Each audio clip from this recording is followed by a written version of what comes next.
Hello everyone, first time మన channel చూస్తుంటే subscribe చేసుకొని పక్కనే ఉన్న బెల్ ఐకాన్ యాక్టివేట్ చేసుకోవడం మర్చిపోవద్దు. వీడియోలోకి వెళ్ళినట్లయితే శ్రీవల్లి పేరెంట్స్ ఇద్దరు వచ్చి రామరాజుతో పెళ్లి విషయం అయితే మాట్లాడతారు. ఇక నిశ్చితార్థం ఎప్పుడు పెట్టుకోవాలి, పెళ్ళి ఎప్పుడు పెట్టుకోవాలి, ముహూర్తాల గురించి, కట్న కానుకల గురించి అన్ని విషయాలు కూడా మాట్లాడుకున్నాక వాళ్ళిద్దరూ అక్కడి నుంచి వెళ్ళిపోతారు. ఇక ధీరజ్ని చాలా కోపంగా చూస్తూ రామరాజు అయితే రైస్ మిల్ దగ్గరికి వెళ్ళిపోతారు. ఇంతలో రాత్రి అవుతుంది. వేదవతి కిచెన్లో వంట చేస్తూ ఉంటుంది. ఇంతలోనే నర్మద వెళ్ళి తనను చూస్తే చాలా సంతోషంగా కనిపిస్తుంది. వేదవతి, ఏంటత్తయ్య గారు అంత హ్యాపీగా కనిపిస్తున్నారు అని అంటే, మరి కాదా, ఈరోజు చెయ్యని తప్పుకి మా ఆయన జైలుకి వెళ్లాల్సింది, అలాంటిది నా చిన్న కొడుకు ఎలా తీసుకొచ్చాడో ఆ నగల్ని, ఆ కళ్యాణ్ గాడికి బుద్ధి చెప్పి ఆ నగల్ని తీసుకొచ్చి వాళ్ళకు అప్పగించి మా ఆయన పరువు పోకుండా కాపాడారు. మరి ఇదంతా చూస్తుంటే సంతోషంగా కాక ఇంకెలా ఉంటాను చెప్పు. సరే సరే కానీ నేను వంట చేసేసాను, ముందు వెళ్ళి అందరినీ భోజనానికి పిలువు అని చెప్తే, ఇక నర్మద అందరినీ భోజనానికి పిలుస్తూ ధీరజ్ ప్రేమల రూమ్ దగ్గరికి వచ్చేసరికి వాళ్ళిద్దరూ కూడా తిట్టుకుంటూ కొట్టుకుంటూ ఉంటారు. మా నాన్నకి ఈరోజు ఈ పరిస్థితి రావడానికి నువ్వే కారణం, ఆయన నాపై ఇంత కోపంగా ఉండడానికి నువ్వే కారణం, నిన్ను పెళ్లి చేసుకోవడమే కారణం అని ధీరజ్ అంటే, నిన్ను పెళ్లి చేసుకోమని నేనేమైనా కాళ్ళ వేళ్ళ పడి బ్రతిమలాడానా? ఎవరో చెప్పారంట నువ్వు కిటికీలో నుంచి దూకి మరీ వచ్చి నాకు తాళి కట్టడం నా తప్ప నీ తప్ప, తప్పంతా నాదే అన్నట్టు మాట్లాడతావేంటి నువ్వు అంటూ ఇద్దరు కూడా పోట్లాడుకుంటూ ఉంటారు. ఇంతలోనే నర్మద వచ్చి వీళ్ళిద్దరినీ సైలెంట్ చేసి, మీరు ఎలానే కనుక కొట్టుకున్నారంటే ఇంట్లో అందరికీ ఈ విషయం తెలిసిపోతుంది, అప్పుడు మనం ఇంత కష్టపడింది వేస్ట్ అవుతుంది, గొడవ పడింది చాలు కానీ భోజనానికి రండి అని చెప్పి ప్రేమను తీసుకొని అక్కడి నుంచి వెళ్ళిపోతుంది. ఇంతలోనే అందరూ కూడా భోజనానికి వచ్చి కూర్చొని భోజనం చేస్తూ ఉంటే ఇంతలోనే రామరాజు అక్కడికి వచ్చి ధీరజ్ని చూసి, ఏరా నీకు అసలు అన్నం ఎలా సహిస్తుంది, ఇంత దారుణం జరిగిన తర్వాత ఈ ఇంటి ముద్ద నీకెలా సహిస్తుంది అని మాట్లాడేసరికి ధీరజ్ చాలా బాధపడతాడు. ఇంతలోనే వేదవతి, అంటే అన్నాను అంటారు కానీ ఏంటండి మీరు, వాడు ఎంతైనా మన కన్న కొడుకు, అలాంటిది అన్నం తినేటప్పుడు ఇలాంటి మాటలు మాట్లాడితే వాడు ఎంత బాధపడతాడు చెప్పండి అని అడిగితే, బుజ్జమ్మ ఇంక చాలు, చేసింది చాలా ఆపు, అసలు నువ్విలా వెనకేసుకు రావడం వల్లనే వీడిలా తయారయ్యాడు, ఇప్పటి వరకు ఎలాంటి తప్పులు చేసినా సరే సరే అని ఓపిక పట్టి వదిలేశాను, కానీ ఈరోజు అలా జరగదు, ఇంకా వాడికి ఈ ఇంటి ముద్ద తినే అర్హత లేదు అనేసరికి, అది కాదు నాన్న అని ధీరజ్ చెప్పబోతూ ఉంటే, ఇక చాలు నన్ను నాన్న అని పిలవద్దు, అసలు నీకు ఏ కొసానా అర్హత లేదు, నీకు నీ భార్యకి ఈ ఇంటితో ఎలాంటి సంబంధం లేదు, మీ ఇద్దరు మీ బ్రతుకు మీరు బ్రతకండి, ఈ ఇంటి నుండి విడిగా బ్రతకండి అని చెప్పేసి రామరాజు అక్కడి నుంచి వెళ్ళిపోతారు.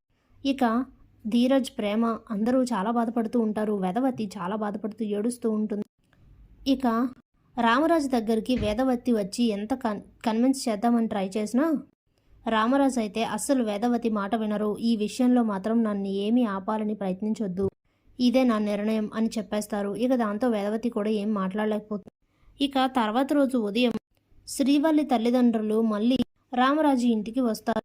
ఇంట్లో అందరూ ఉంటారు, ప్రేమ ధీరజ్ తప్ప. వాళ్ళందరితో మాట్లాడాక, ఇదేంటి మీ చిన్న కొడుకు చిన్న కోడలు ఇంట్లో లేరు అని అంటే, ఏం చెప్పాలో తెలియక కాలేజ్కి వెళ్ళారని అబద్ధం చెప్తారు. సరేలే అని చెప్పి ఇక వాళ్ళిద్దరూ అక్కడి నుంచి వెళ్ళిపోయాక అప్పుడే నర్మదకి ఓ మంచి మాస్టర్ ప్లాన్ తడుతుంది. వెంటనే వేదవతి దగ్గరకు వచ్చి జరిగిందైతే చెప్తుంది.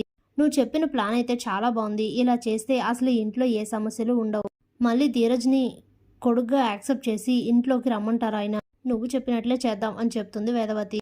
మరోవైపు ఇంట్లో నుండి వెళ్ళిపోయిన ప్రేమ ధీరజ్ వేరే ఇంటికి వెళ్ళి అక్కడే ఉంటూ చాలా బాధపడుతూ తండ్రిని తలుచుకుంటూ బాధపడుతూ ఉంటాడు ధీరజ్.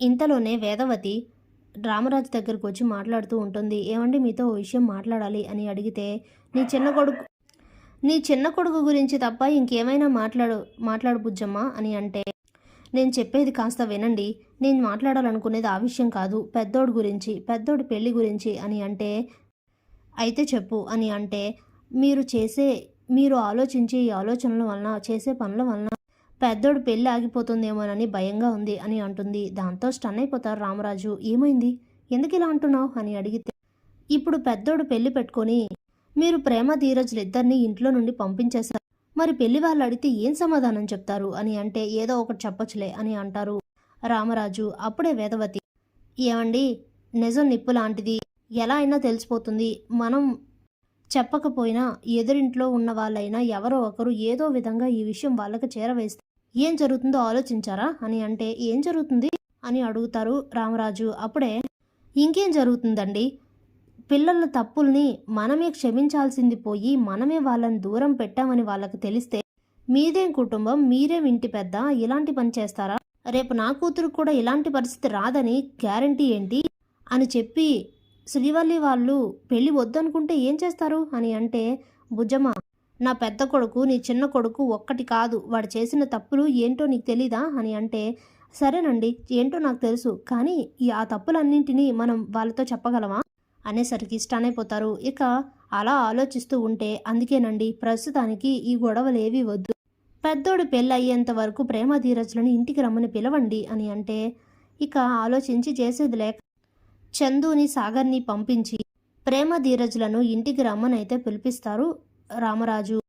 దాంతో ధీరజ్ చాలా సంతోషిస్తాడు. అప్పుడే రామరాజు అయితే, చూడండి, ఇది నా ఇష్ట ప్రకారం నా చేతుల మీదుగా జరుగుతున్న పెళ్లి కాబట్టి పెళ్లిలో ఎలాంటి లోటుపాట్లు జరగకూడదు, పెద్దోడు పెళ్లి కొడుకు కాబట్టి మిగిలిన ఇద్దరే పెళ్లి బాధ్యతలన్నింటినీ సక్రమంగా నిర్వర్తించాలి అని చెప్తారు. దాంతో చాలా హ్యాపీగా ఫీల్ అవుతారు ఇంట్లో వాళ్ళంతా.